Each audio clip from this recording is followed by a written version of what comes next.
자, 여러분 잘 고민해 보셨을 거라 생각하고요. 지난주 설교를 기억하십니까? 네, 뭐가 기억이 나시나요?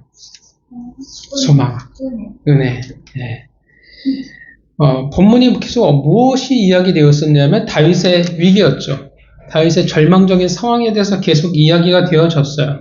그래서 절체절명의 위기였지만 우리가 본문 가운데 그 위기 속에서 무엇을 계속 발견하게 되냐면 하나님의 은혜, 소망이었습니다. 어떤 소망이 있었는지 기억하십니까? 하나도 죽지 않았고, 그죠? 또 뭐가 있었냐면 때마침 우림과 둠밈이 있었으며, 또 누가 있었어요? 가야 할 길을 알지 못했을 때 아말렉 소년이 있었고, 애굽 소년이 있었고, 그리고 마침 그들이 도착해 보니까 아말렉 사람들이 술에 취해 있었습니다. 이 상황을 로마서 5장 3절부터 4절이 아주 잘 표현해 주죠. 다만 이뿐 아니라 우리가 환난 중에도 즐거워하나니 이는 환난은 인내를, 인내는 연단을, 연단은 소망을 이루는 줄 알미로다. 하나님은 당신의 자녀를 고난 가운데 방치하시지 않습니다. 항상 어떻게 해요? 고난과 소망을 같이 두신다라는 것입니다. 왜냐하면 목적이 있기 때문에 그래요. 근데 문제는 뭐냐면 우리가 그 소망을 잘 몰라요. 잘 못 느껴요. 소망이 없다라고만 우리는 잘 느낀다라는 겁니다. 왜 그렇게 우리가 느끼냐면 사실 우리가 생각하는 소망과 하나님이 주시는 우리의 소망이 다르기 때문에 그래요. 우리의 소망은 그렇습니다. 내가 꿈꾸는 것, 내 인생의 문제를 해결해 주는 게 우리의 소망이에요. 그런데 소망은 하나님이 주시는 소원이라는 겁니다. 내가 원하는 게 아니라 하나님으로 인도하는 목적이 있다라는 거예요. 그래서 때로는 어떻게 해요? 내가 원하는 소망의 모습이 아닐 수 있어요. 오히려 어떻게 느껴지냐면 소망이 아닌 것처럼 보여질 수도 있다라는 겁니다.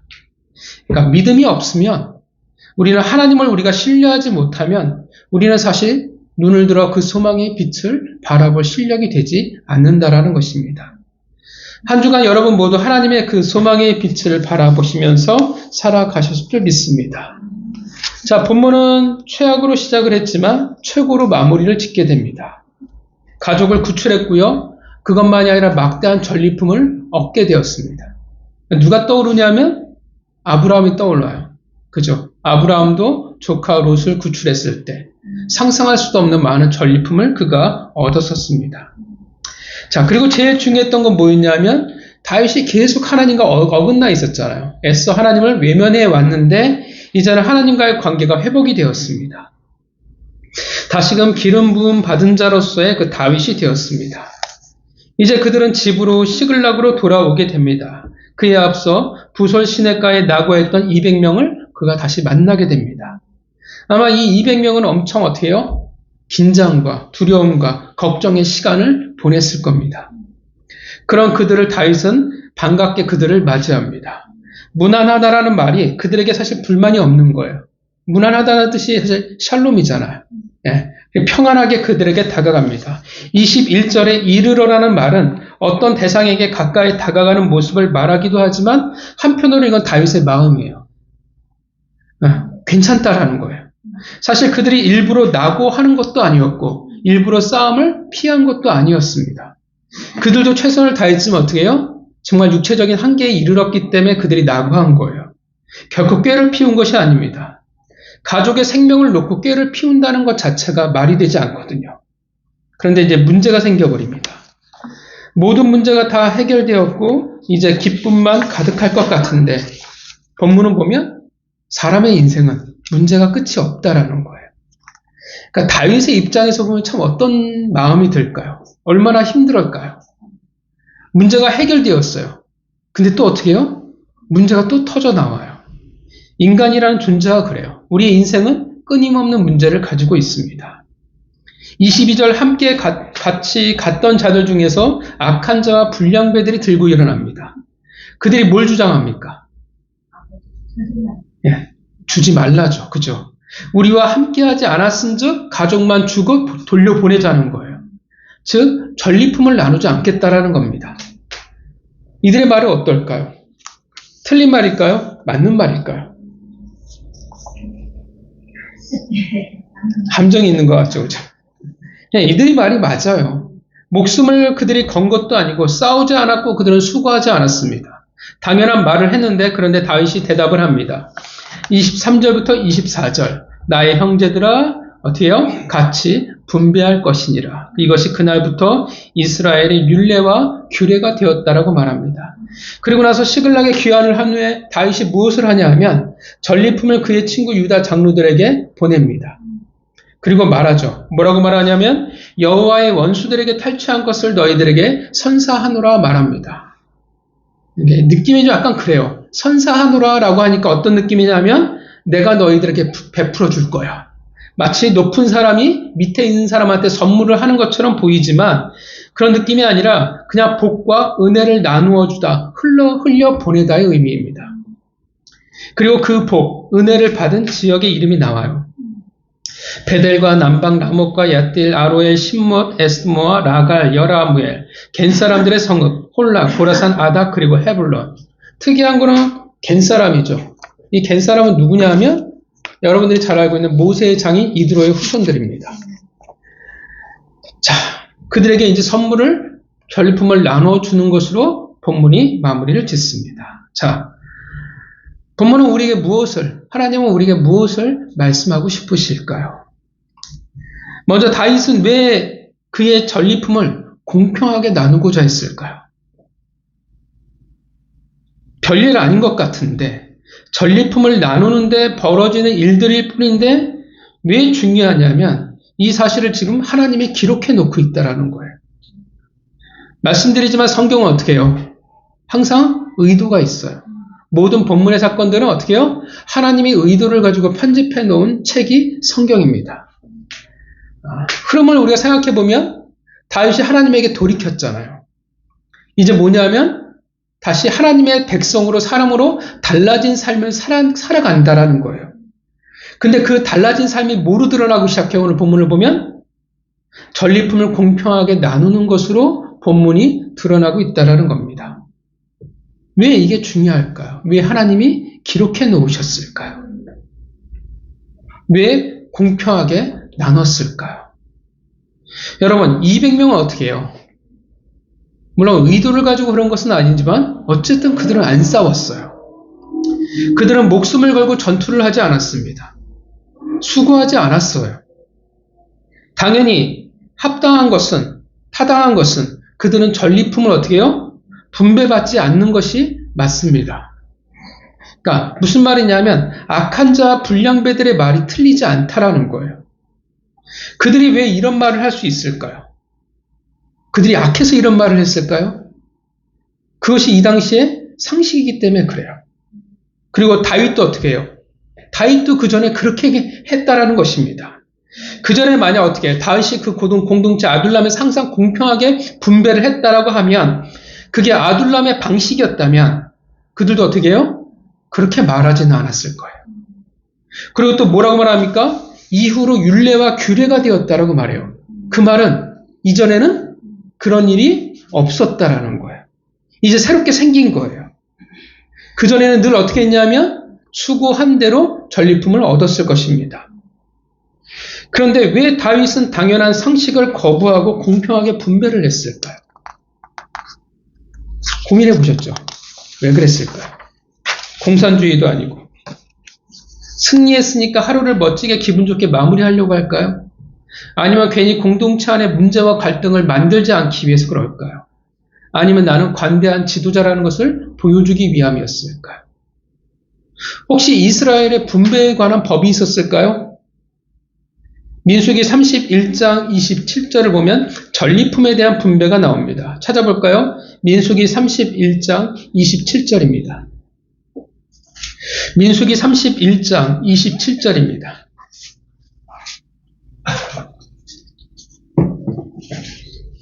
민수기 31장 27절 말씀입니다.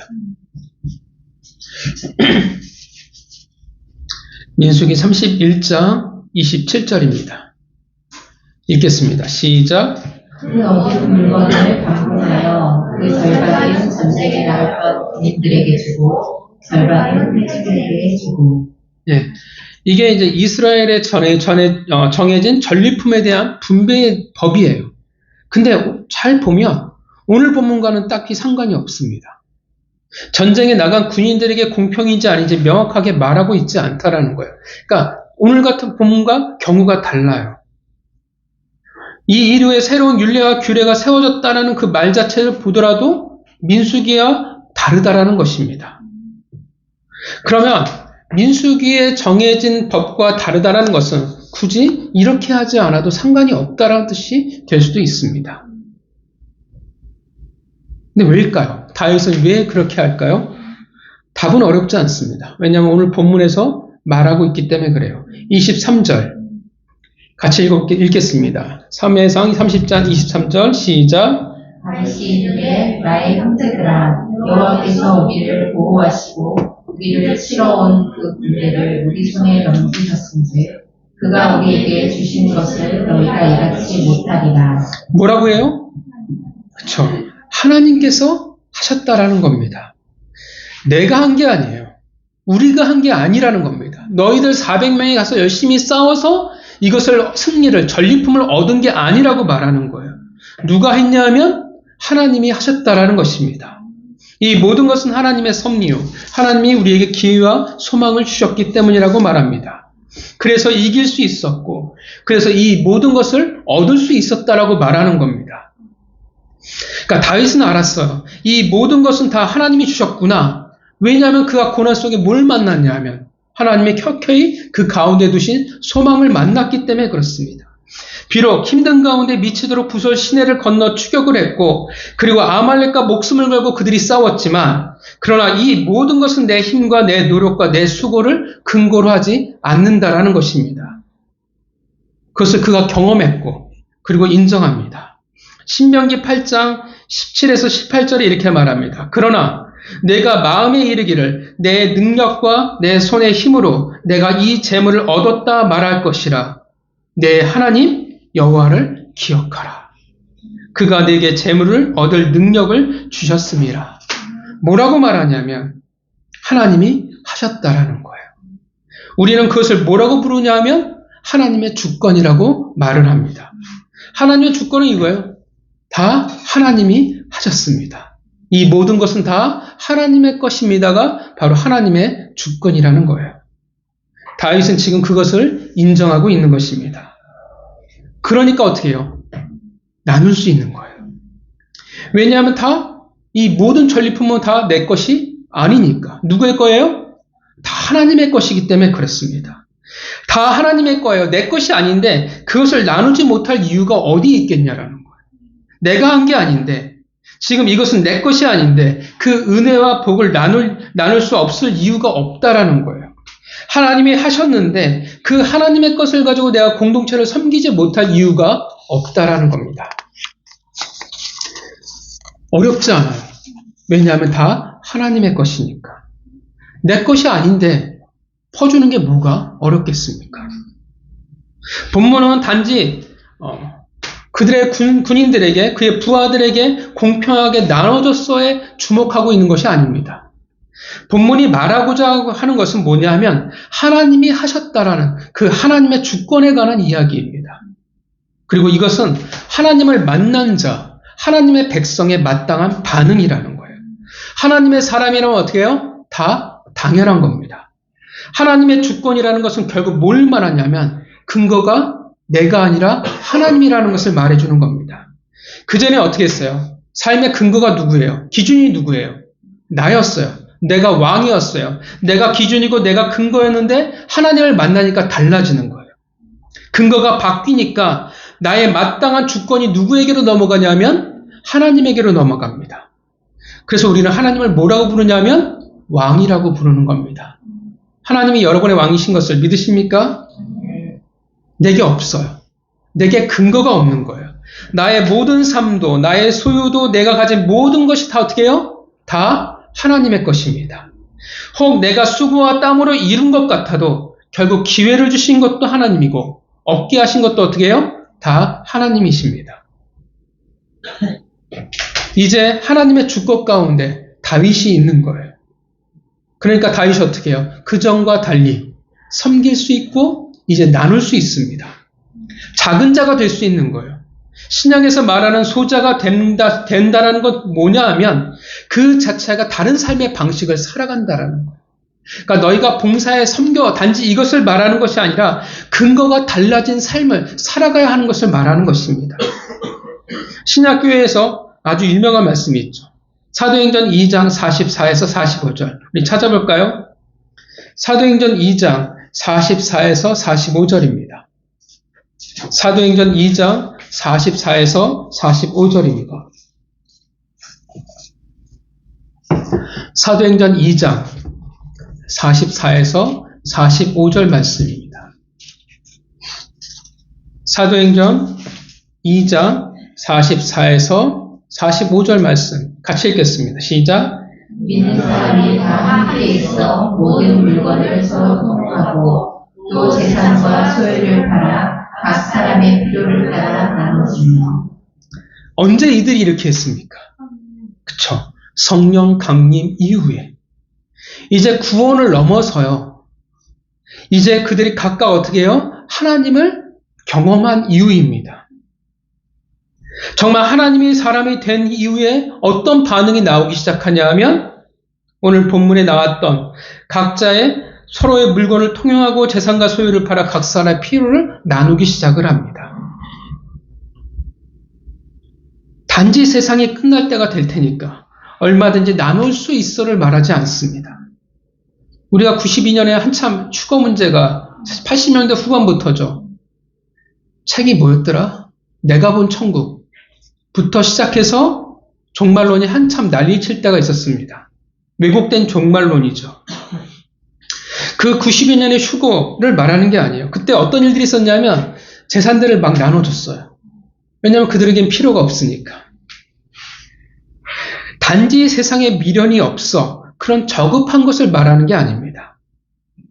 성경에서 말하는 신약교회에서 사도행전 2장은 세상에 미련이 없어를 말하는 게 아니라 삶의 근거가 달라졌다라는 것을 표현해 주는 거예요.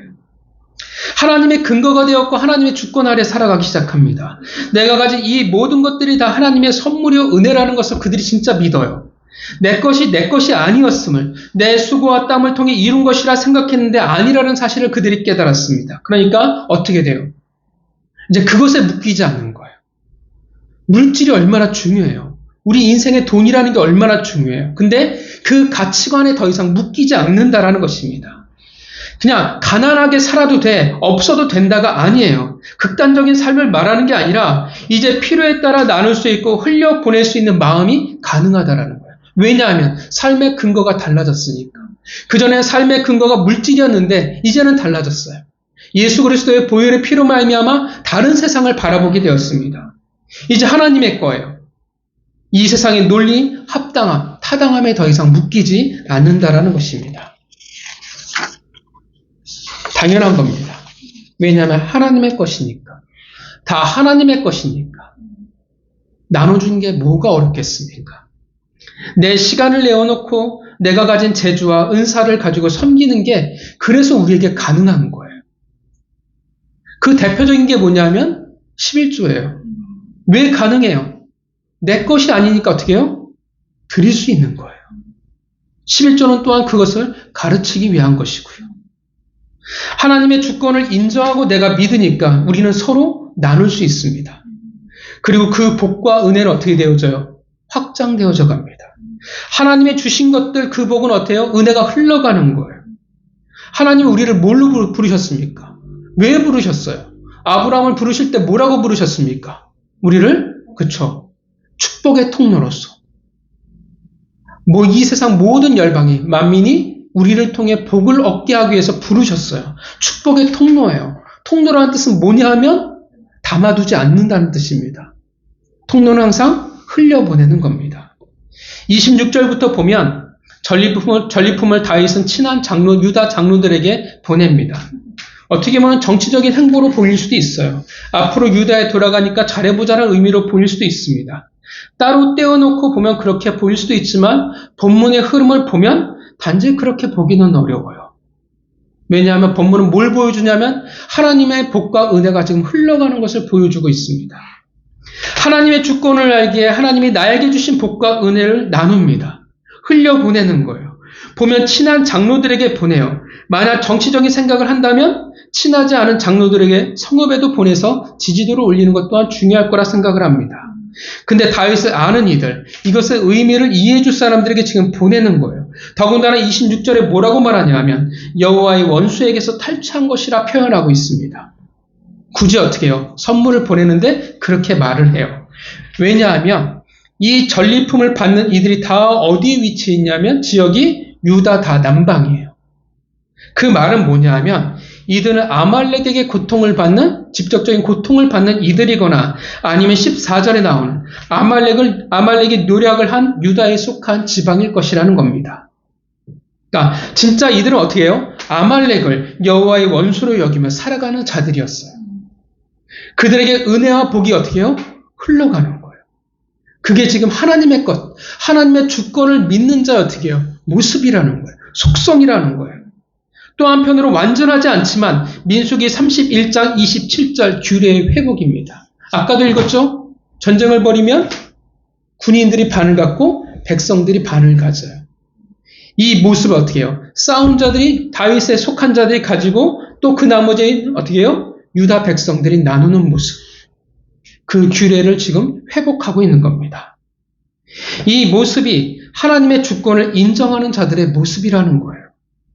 하나님이 하셨으니까 내게 근거가 없으니까 나눌 수 있고 섬길 수 있고 흘려보낼 수 있다라는 겁니다. 그 은혜와 복이 그들을 통해서 흘러가요.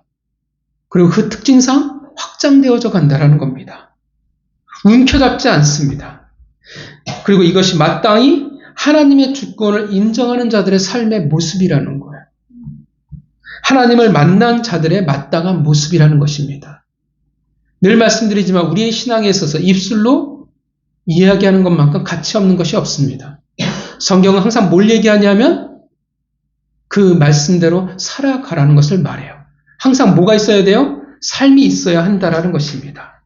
하나님을 만난 자들은, 하나님의 주권을 인정하는 자들은 그런 넉넉함이 있어야 합니다. 그래서 우리가 기억하지만 창세기 아브라함의 특징 중에 하나가 뭐냐면 그는 섬기고 나누는 자였습니다. 그런데 오늘 본문을 보면 그것에 반대하는 자들이 있죠. 22절에 나오는 악한 자와 불량배들입니다. 여러분, 그들은 어떤 사람이었을까요? 왜 악한 자와 불량배라고 하나님이 그들을 말씀하고 계실까요? 정말 그들은 싸가지 없고 나쁜 사람들일까요? 정말 우리가 길거리에서 볼 수 있는, 요즘은 보기 어렵지만 깍두기 같은 사람일까요? 이기적이고 타고난 성품이 자기만 아는 사람들일까요? 공동체 안에서의 파벌이었을까요? 정말 우리가 생각해 정말 나쁜 놈들이었을까요? 여러분들 어떻게 생각하십니까?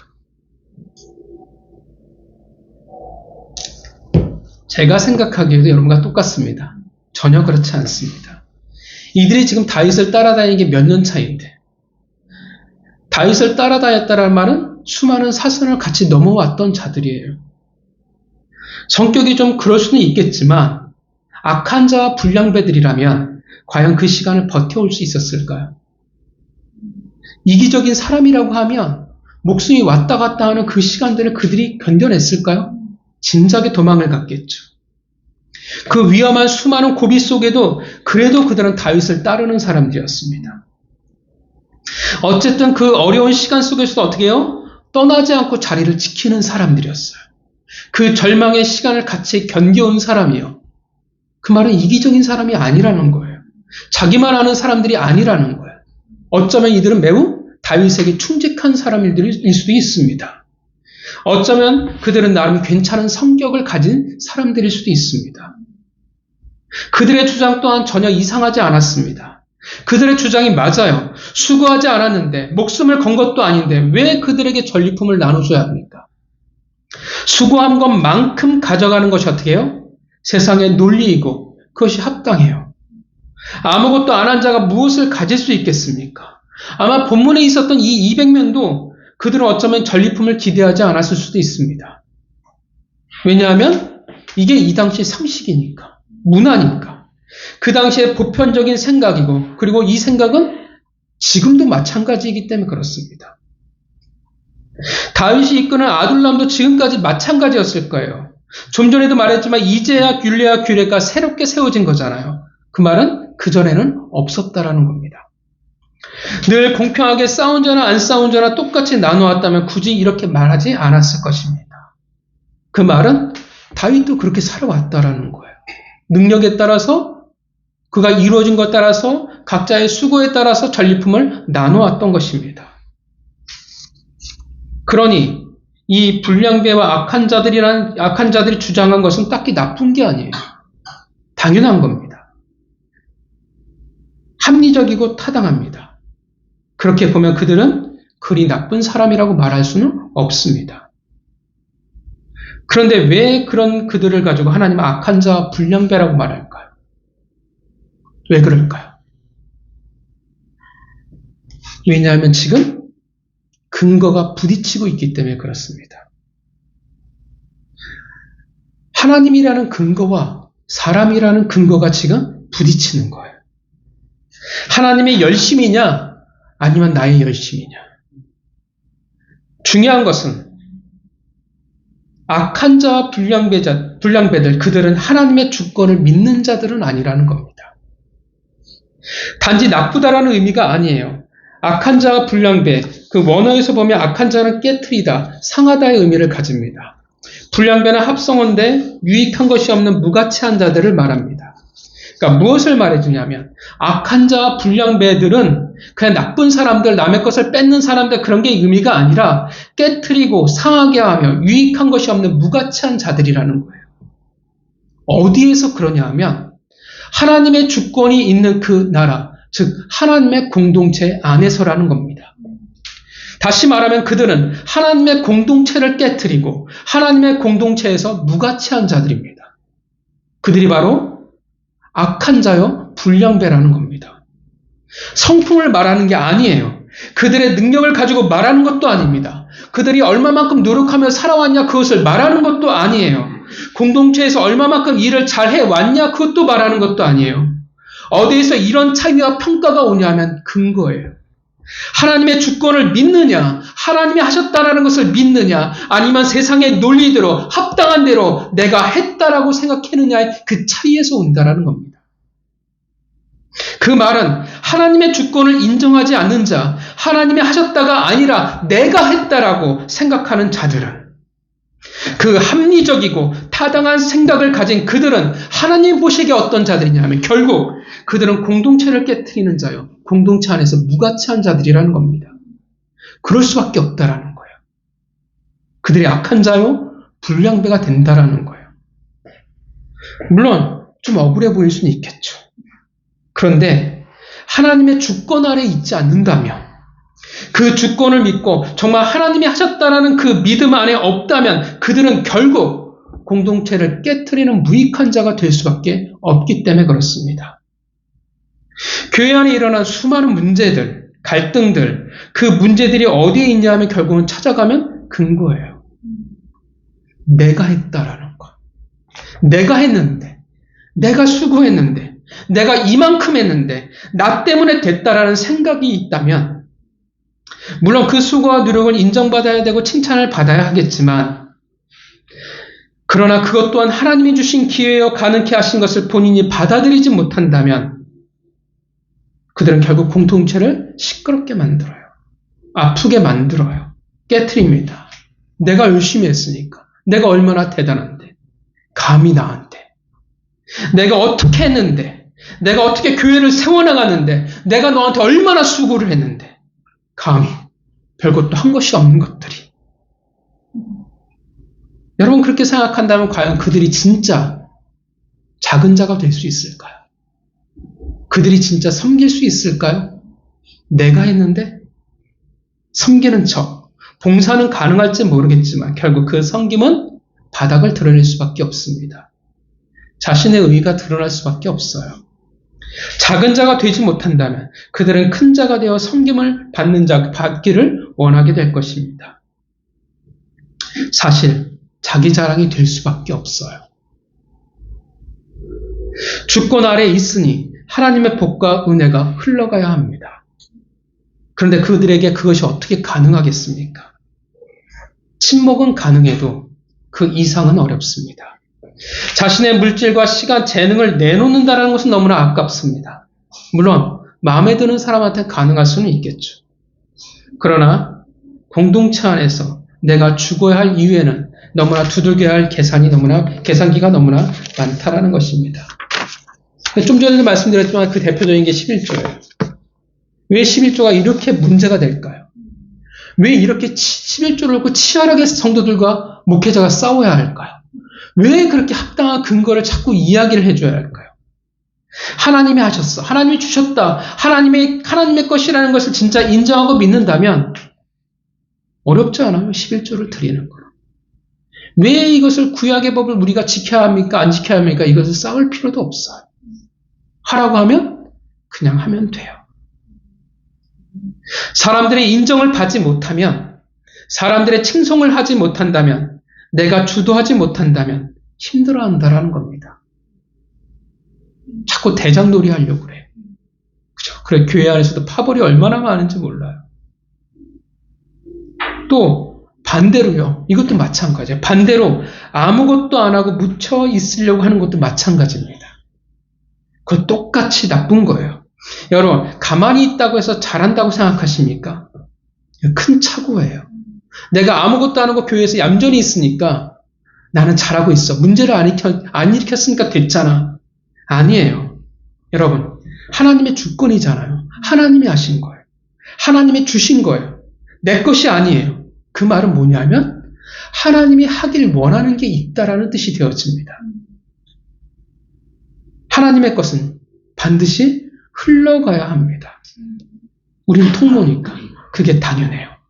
하나님이 내게 주신 재능이 있다면, 내게 시간을 주셨다면, 내게 물질을 주셨다면 흘러가야 돼요. 섬겨야 돼요. 그런데 아무것도 안 하고 있다면 하나님의 복과 은혜는 어떻게 해요? 멈춰버립니다. 아무 가치가 없어요. 그게 누굽니까? 달란트 비유에서 한 달란트 받은 종이에요. 섬기지 않아요. 그것 또한 그래서 어떻게 해요? 악한 자요. 불량배일 수밖에 없습니다. 가만히 있다라는 것도 하나님의 근거가 아니라 내가 근거라는 뜻이 되었습니다.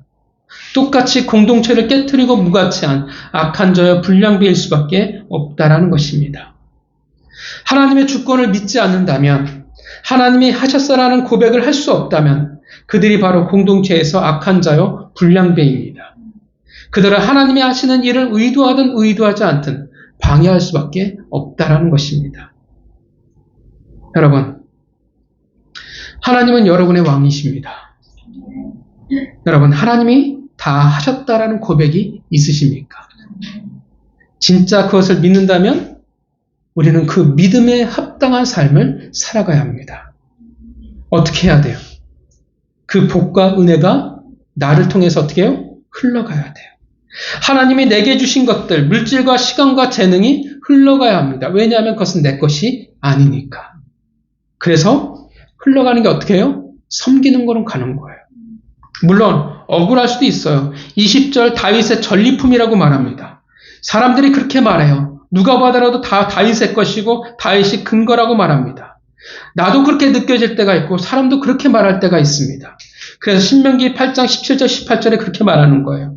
그러나 내가 마음에 이르기를 내 능력과 내 손의 힘으로 내가 이 재물을 얻었다 말할 것이라.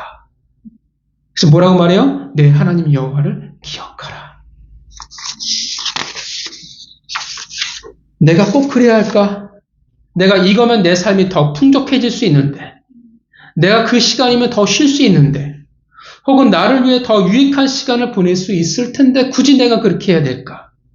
라고 생각할 수도 있습니다. 그런데 진짜 이 모든 것을 하나님이 주셨다라는 그 주권을 믿는다면 여러분, 힘들어도 흘려보내시기를 바랍니다. 아까워도 흘려보내시기를 바랍니다. 하나님이 여러분에게 수고와 땀을 통해 기회를 얻게 하신 모든 것들이 다 흘러가기를 바랍니다. 여러분의 시간과 물질을 몽땅 다 내놓으라고 말하는 건 아니잖아요. 각자의 주신 몫이 있잖아요. 누릴 것을 주시잖아요. 그 이상의 것을 우리는 탐내서는 안 된다는 겁니다. 그 주권 아래에 있다면 나를 통해서 반드시 하나님의 은혜와 복이 흘러가야 합니다. 섬겨야 돼요. 하나님이 여러분 각자에게 다 재능과 달란트를 다 다르게 주셨잖아요. 왜 주셨는데요? 성경에서 은사를 주신 목적을 뭐라고 얘기해요? 하나님의 공동체를 세우기 위해서 주셨다고 말하고 있잖아요. 내가 설거지를 잘하면 설거지를 열심히 하면 되는 거고, 내가 음식을 잘 만들면 잘 하면 되는 거고, 내가 각자의 은사에 따라서 재능에 따라서 누군가를 섬기면 되는 거예요. 그들이 바로 하나님의 주권을 인정하며 살아가는 자가 될 겁니다. 그러지 못한 자들은 결국 악한 자여 불량배라고 말할 겁니다. 억울한 게 아니라 결국 그들은 공동체를 깨트릴 수밖에 없을 테니까. 근거가 다른데, 그 주권 아래 없는데 어떻게 예수 그리스도를 머리로 한 공동체를 만들어 나갈 수 있겠습니까? 어떻게 섬길 수 있으며 어떻게 은혜와 복을 흘려보낼 수 있겠습니까? 어떻게 축복의 통로가 될 수 있겠어요? 억울한데. 이 모든 것은 하나님의 주권을 믿느냐 안 믿느냐의 차이에서 오는 겁니다. 성도 여러분, 하나님의 주권을 하나님이 다 하셨다는 것을 믿으십니까? 그렇다면 하나님의 축복과 은혜로 섬기시고 흘려보내시기를 바랍니다. 우리가 굳이 언젠가 우린 다 하나님을 만나야 되잖아요. 만나는데 너는 악한 자여 불량배라는 평가를 우리가 굳이 들어야 할 필요가 있겠습니까? 성도 여러분, 우리가 주권 아래 살아가는 자의 모습이 있기를 바랍니다. 공동체 안에 서로를 섬기고 나누는 자들이 되기를 바랍니다. 여러분, 하나님이 하셨습니다. 믿으시죠?